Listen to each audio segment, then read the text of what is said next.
that was one of the most vivid memories that Joe had of his Buchenwald experience when they were at the camp, almost immediately after arrival. A German guard who was probably suspecting or observing them looking around the camp. Is there any way we can escape? Any way we can get out of here? And with a smirk, he pointed to the smoke coming out of the crematorium chimney. He said, "That's the only way you leave here, as smoke." An excerpt from today's guest, who's written a true account of a World War II American airman who wound up at one of the most notorious Nazi death camps, Buchenwald.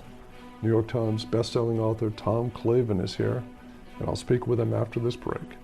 This is Point of the Spear.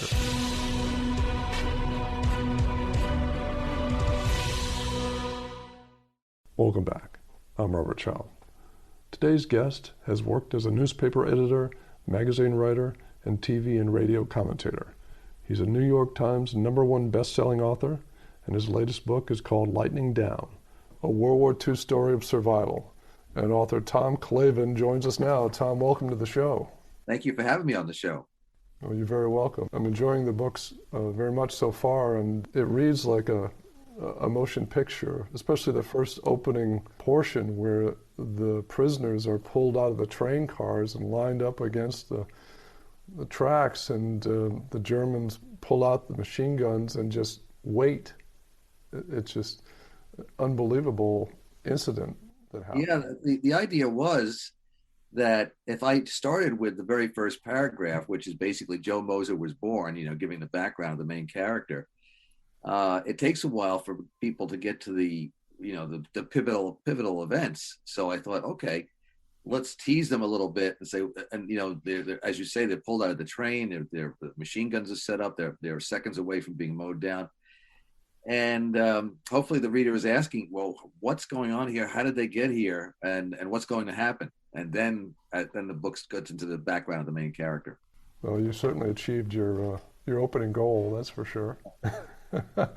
Now, you discovered this story through an obituary. Tell us a little bit about that. Well, I'd like to say that I have such tremendous investigative skills, and that's how I found the story. However, I stumbled upon it. I was doing some research for Bob Drury, and I had done a book called Lucky 666 about a B-17 during World War II.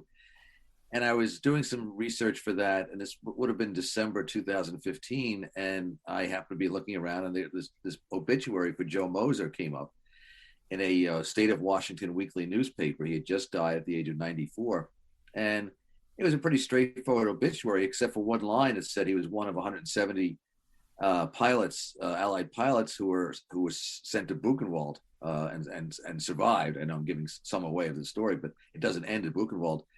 And so that really intrigued me. I had not heard about anything like that before. I mean, as far as we know from reading and movies or whatever, if you're a captured flyer, you go to a POW camp, and hopefully the war doesn't last much longer, and you're liberated.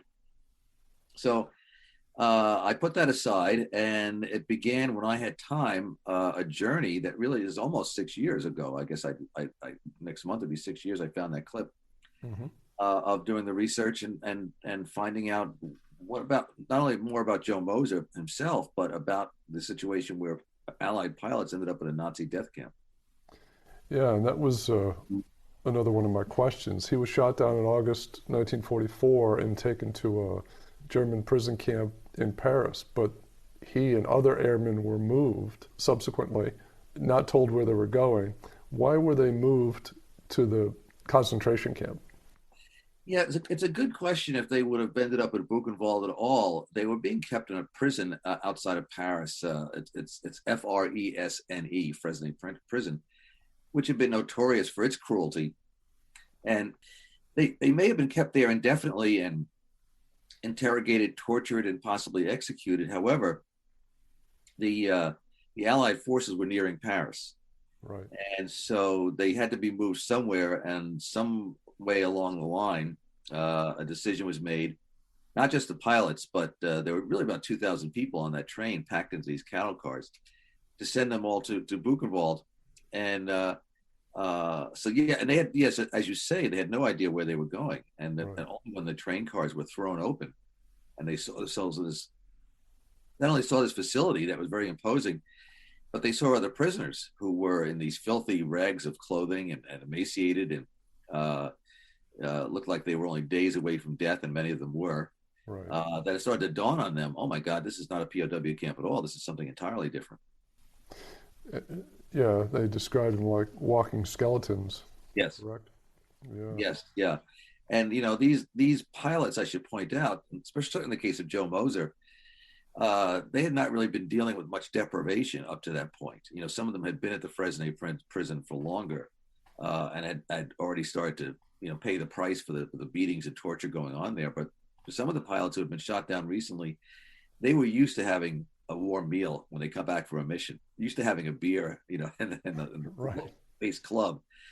And to go from that, like Joe Moser did, basically in the space of 48 hours, to go from that to on a train that takes 5 days and nights in cattle cars, and then go to Buchenwald, the transition was mind numbing at best.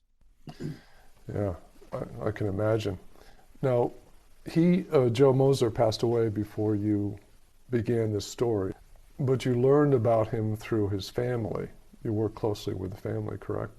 Yeah, the Moser family were very helpful. They gave me materials and things that Joe Moser in his 80s had decided to jot down, and he and a friend Gerald Barron had basically, not, I wouldn't say dictated, but he told his story to Gerald Barron, who wrote it down in what became basically a privately published, small published memoir. And so I was able to get that. The family sent other materials that were not available to the general public.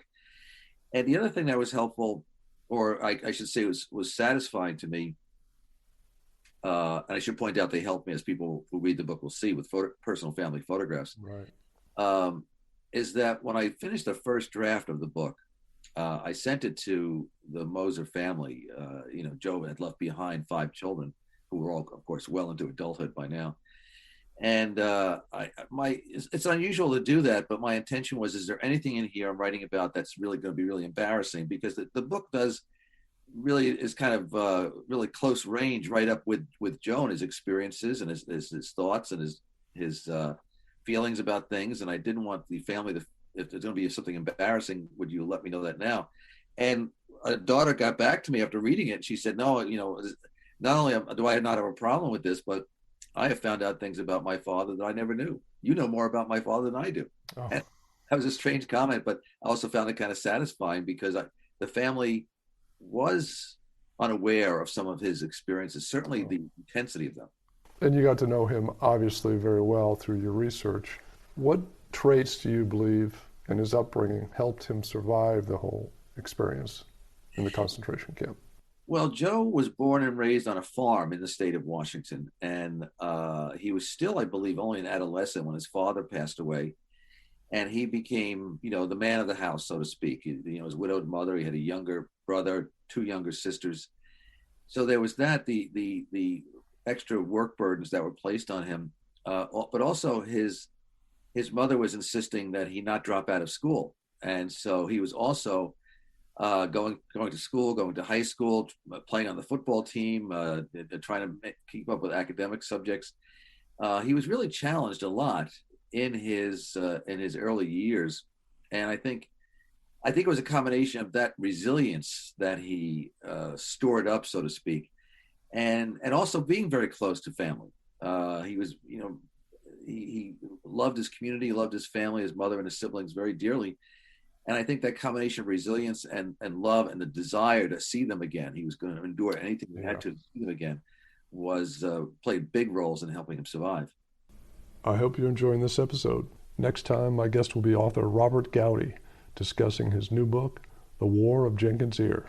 The War of Jenkins' Ear is a discrete thing that happened on this side of the globe for a very particular reason. They raised about 4,000 American soldiers from the colony under the English. They shipped them down to the Caribbean to fight this war. These are the first veterans of a foreign war. One of the captains being Lawrence Washington, who was George Washington's older brother. That's next time. Thanks for listening to the program. I hope you'll support our guests by clicking on the book purchase link in this episode's description. Each purchase helps support local bookstores, and that's always a good thing. Now, at Buchenwald, there was a commander, the senior commander in charge from New Zealand, Colonel Lamison, correct? Yes. How did he hold the men together under such horrific conditions? Well, I think there were two ways, and he is one of my, a very important character in the book, Philip Lamison. In two ways. One was that when it was determined that he was the senior officer present, he spoke to the men and told them and convinced them that the best chance they had of survival was to work together and maintain discipline as if they were still an active military unit. March together, eat together, do this together, do everything together, and sort of like defiance of the German guards too. And so that was very important to them, to have this sense of brotherhood and community among themselves in the much larger community of Buchenwald. The other way he did it was by his actions. In the book, I depict several times when he is defying the German officers and even the commandant of the camp, Buchenwald, and he's beaten, he's threatened with death numerous times, and at any moment a trigger could have been pulled and would have ended his life. So that kind of courage in the most trying circumstances also inspired his men and made it even more difficult for the Germans to break through and break them down. And they tried, because one of the things you mentioned in your book is they tried to terrorize them. But what did they tell them the way they would be leaving the camp upon their arrival? Yeah, that was that was one of the most vivid memories that Joe had of his Buchenwald experience when they were at the camp. I think almost immediately after arrival. A German guard who was probably suspecting or observing them looking around the camp. Is there any way we can escape? Any way we can get out of here? And with a smirk, he pointed to the smoke coming out of the crematorium chimney. He said, that's the only way you leave here, as smoke. And I'm sure that kind of sent a chill over the prisoners. Especially to say this early on. I mean, after a time, of course, they became, I wouldn't say accustomed, but they could see how terrible and horrific life at Buchenwald was. When they first got there, they didn't know what to expect. I mean, it should be understood that we know a lot about what happened at the German concentration camps, 70 plus years after the fact. But during the war itself, a lot of that information had not even escaped Germany, let alone made its way to the United States. So that there, even the existence of the concentration camps and the true depravity that went on there was a shock to many of those Allied pilots. It was categorized as a labor camp, but it was truly a death camp. Is that correct? Yeah, I mean the Germans had different categories for camps, and there was a death camp like Auschwitz, for example, which the primary purpose of its existence was to kill, and it did so very, very ruthlessly and efficiently. Buchenwald technically was a labor camp. However, the practical effect was that as time went on, and you had prisoners who were barely subsiding on any kind of food, diphtheria and all kinds of other diseases were running rampant through the camp. Some would just literally work to death, and others were just killed because it would amuse the guards to kill people. It was in effect also a death camp. I mean, the category did not matter after a time. And after the war, I don't want to give any of the end of the book away, as I mentioned, but after the war, it came as a shock to the Allies and some of the American military officials that they were actually at Buchenwald. Can you go into that? Well, the Camp Buchenwald was, if I remember correctly, was officially liberated on April 12th, 1945. And the first American soldiers who entered the camp were, of course, profoundly shocked. They had this wave after wave of prisoners who, as we mentioned before, were like walking skeletons coming at them. And on the one hand, they were coming at them to thank them for liberating the camp, but they were also coming at them saying, do you have any food, anything, piece of candy, anything you can give us? So then as the next few days, other military units were coming in, officers, I think General Eisenhower also visited the camp.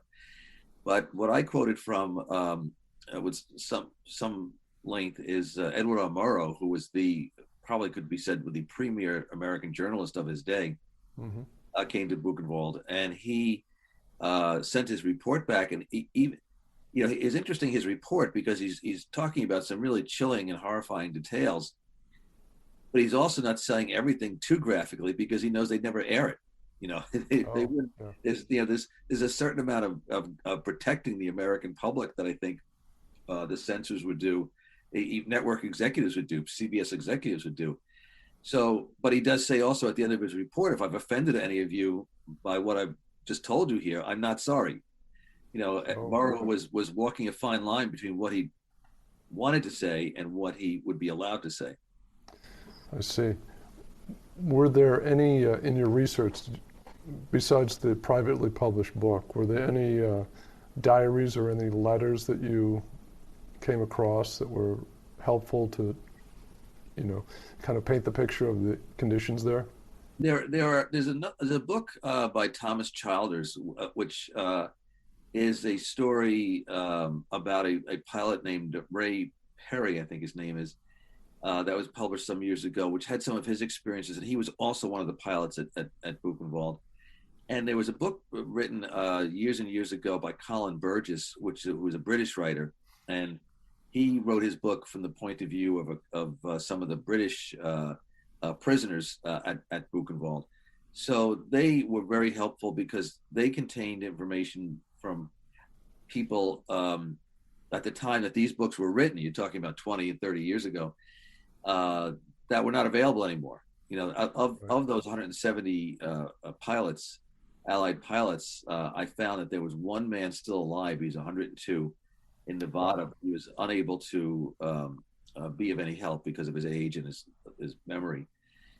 So I did not have the great advantage of actually being able to sit down with other survivors of Buchenwald, Allied survivors of Buchenwald, and so whatever may have been written in the past about them that I have access to was helpful.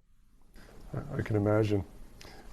Did you ever discover why they were taken to that concentration camp? Well, I don't know why Buchenwald in particular, other than that it was the largest of the Nazi concentration camps, and maybe it was believed, because it was more than just 170 pilots. It was, like I say, over 2,000 people on that train. They were French resistance fighters, captured Russians. I mean, And there were women, gypsies, weren't they? women, yes. Although they were, before Buchenwald, diverted to another concentration camp called Ravensbrück. But the reason why they were in a concentration camp at all is that in 1944, the Germans were becoming increasingly desperate because of the way the war was going against them. And one of the ways that they reacted to that was they declared that not only would any French person or anybody really that would try to help down pilots would be shot, but the pilots themselves, if they had any contact, any chance try to escape or any contact with French resistance, they were determined to be Terrorfliegers, or basically terrorists. And so because of that designation, they would not enjoy the protections of the Geneva Convention, for example, and go to a regular POW camp. So it was really kind of a gratuitous thing. And a big reason why the pilots were sent, I think, to any concentration camp with the hope that they would die soon is that they didn't want word to get out that they had done this to even just one pilot, let alone 170 of them, because then the possibility existed that the Allies could reciprocate. I mean, there were any number of German pilots who were in constant POW camps in England, for example, and as far away as America. Right. And the same could have been. Now, we did not have the Allies, as far as we know. That would be an untold story of World War II if the Allies had concentration camps. But they could still make conditions extremely difficult for German pilots who were prisoners. So the idea with the Allied pilots is hopefully they'll die sooner rather than later, and we just stuff them in the ovens and nobody will ever know they existed. Because that was their intention, they probably were twice as harsh on them, wouldn't you say? They were harsh on them. However, there was, and a lot of this was Colonel Lamison and his leadership.